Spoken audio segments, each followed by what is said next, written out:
完全偏了就有紧张了。谢谢我的表演，还没有结束。接下来也是带来专辑里面的一首我自己的母语创作。我之所以在台东这么有名，我之所以呢，应该说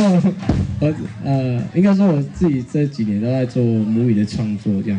因为我觉得年轻人很少讲母语，所以我觉得用母语的创作是去影响，就是用音乐来去影响别的朋友这样子，影响自己的弟弟妹妹，然后鼓励大家就是讲母语这样子，尤其是原住民人口越少的，像兰屿岛的那种人，那么少人的，他们出国来台湾都要学习讲国语的。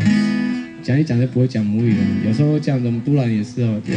然后当然我就用别的方式，这样用一个乐团的方式，然后写了自己的母语歌。这首歌叫《马哈拉顿》，我心所属，献给各位。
我